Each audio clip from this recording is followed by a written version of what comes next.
My name's Jared Sexton. I'm the manager and information security architect at Genesys, working on a PureCloud product. A little bit about me, based in RTP. It's hurricane on the way, so I'll be back there pretty soon. Graduated George Mason University. Background penetration testing. So I graduated college, and my first job out of college was breaking into companies. Really fun, as well as security architecture. As you'll see, more recently, I've been focused on security automation, especially in CI/CD environments. If you saw Brad Gabiano's talk, that was kind of the DevOps portion of what we do, and then I'm kind of the security portion and how we build inside of that. Before that, I've been a little bit everywhere: startups, defense contractors, large companies. All right, so about Genesys and PureCloud especially, built on top of AWS. We are 100% in AWS. No hybrid cloud or anything like that. We don't run in Azure. 175 plus microservices. Brad says 200, I say 175. There's a lot. Greater than 4,000 EC2 instances deployed globally. That's across 5 regions. One interesting thing there, they're logically isolated regions. So it's not one big mesh network of PureCloud as a platform. If you got like PureCloud in the US, you have PureCloud in Australia. A lot of that's for data sovereignty reasons. If you're operating in APAC, your data stays in APAC. And then at least 10 production deploys daily. Many times it's more like 30 a day. So we're very fast and get code out there to our customers quickly. So you can see the obligatory hacker person that all security talks need. So our focus is enable velocity, ensure security is applied. What we mean by that is as a security team, we're not here to slow down our engineering teams. We want to ensure security is applied during the build and deploy process so that when they're ready to go to prod, we've already done a lot of our testing. I'll talk a little more about some of the ways we do that. Automate where feasible. Kind of a core philosophy we have is that if code can do the job for us, we'll let the code do the job. That way we can free up the security engineers to do things that code can't do. So a simple thing is, open security groups in AWS. I can write code to do that for me. A really good penetration test. Code can't do that for me. So, sure compliance. We're HIPAA, we're PCI, SSA 18. You'll see enter here.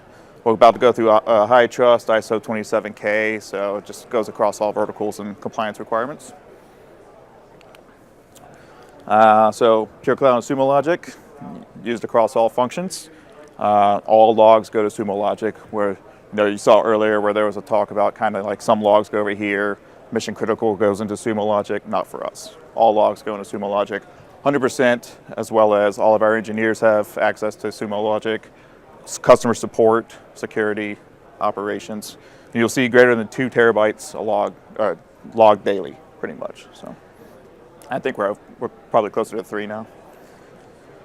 All right, so primary logging solution.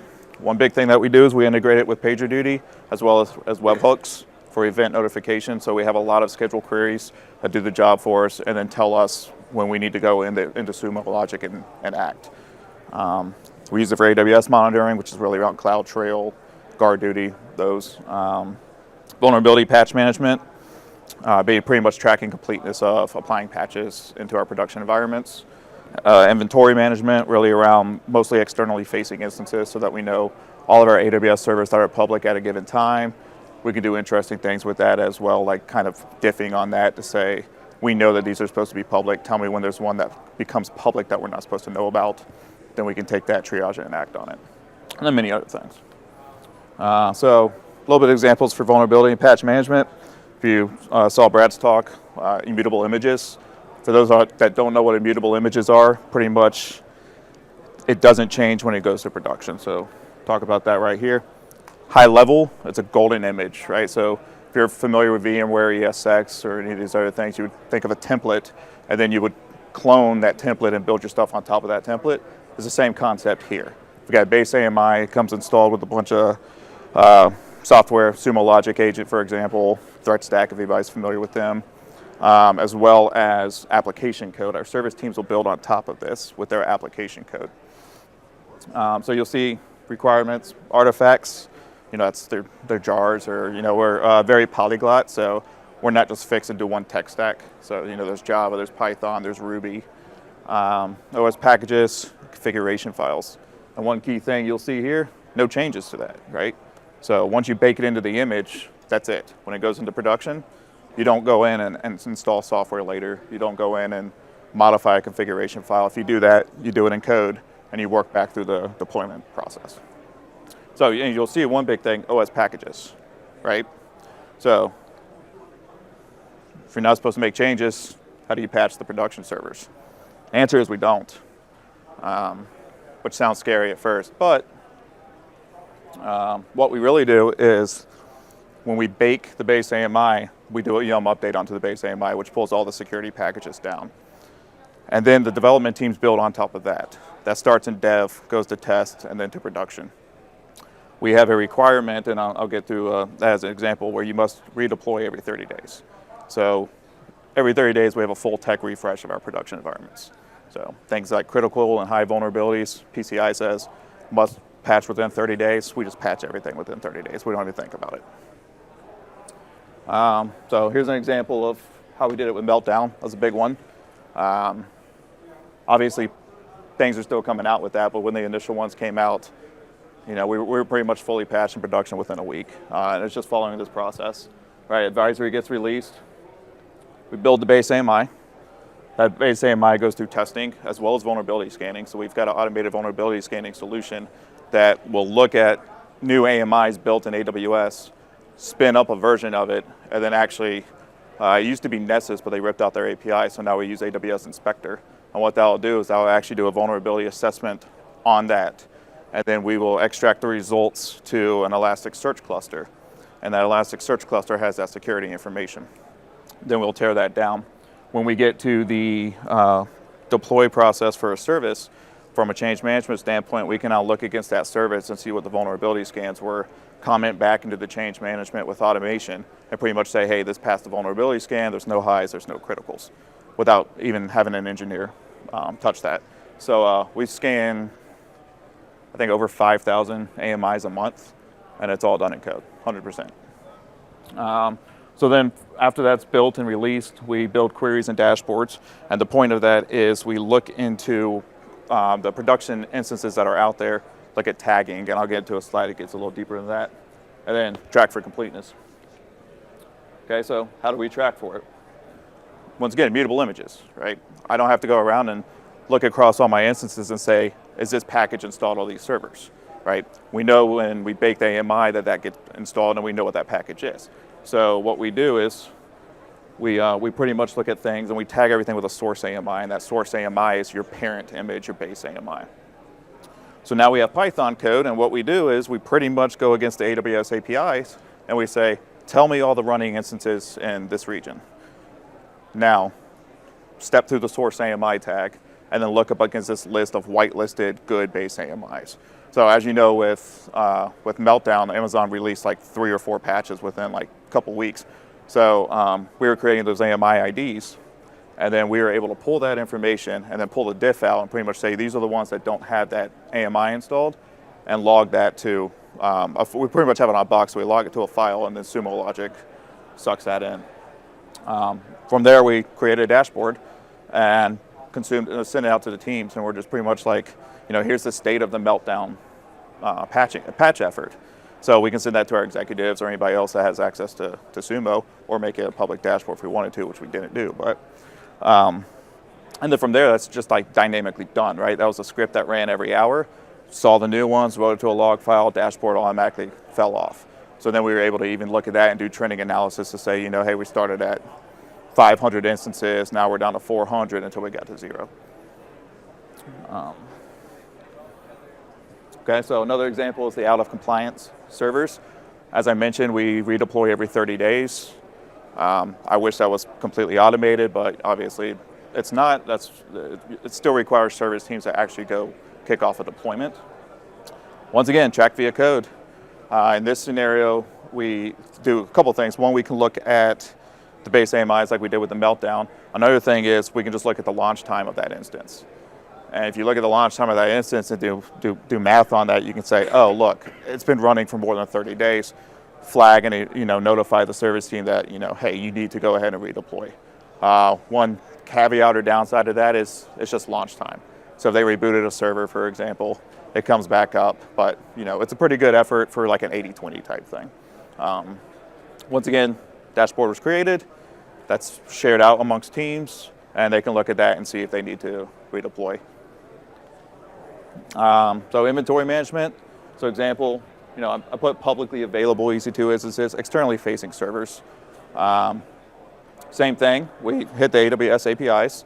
We look at all the security groups in this scenario, and we look for the grant type of 0.0.0.0/0. What we do in that scenario is then we will look at instances that are running inside of that security group and then log those, and then that'll funnel up to a dashboard. So you can take that a little further if you wanted to and like add nmap to that, right? So then you get this list of instances that are in a security group with open ingress rules, but then you could go one step further, go with nmap, for example, automate the nmap piece, and then say, oh yes, I was actually able to connect to that port. Now I know for a fact that that is a publicly available instance. We put that up on the dashboard, and that's one thing that we look at, but that's the example I was mentioning where you can kind of def. Like if you do really good resource tagging in AWS, like for us, we do service names pretty much is what it is. So it's the microservice name. So for example, we have one called real time. Well, real time is supposed to be publicly available. So I'm expecting to see that publicly available. But we have one called voicemail. That's not supposed to be publicly available. So in that scenario, I can build a list of kind of the whitelisted known good microservices that's supposed to be publicly available, and then notify on a scheduled query anytime something shows up in that list that isn't known about. So going sockless. Integration with PagerDuty, integration with Webhooks, that's pretty much the two basic ways that we do it. PagerDuty, I'm on call right now. If you want proof that, I get woken up at 2 in the morning, I'm happy to show you.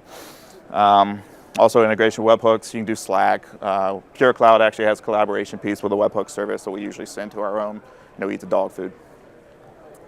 So here's an example for the integration with PagerDuty. This is AWS root account logins. And what we're looking here is, even though, yes, we have MFAs tucked away somewhere, we still kind of have this on top just to, one, know that our alerting is working as expected, and two, you still want to know, right?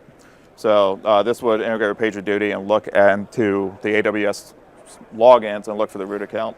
I've taken out the root account names, obviously, for our things, but what you would have here is it'd be, right there, AWS account name would actually be the root account name for your AWS account.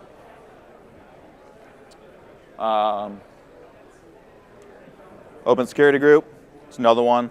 We've got the code that does the publicly available dashboards. However, this looks for if somebody had tried to launch an EC2 instance into a launch wizard security group, for example, this will pick it up. This goes to a channel depending on if it's a lower environment, it'll just go into a webhook notification.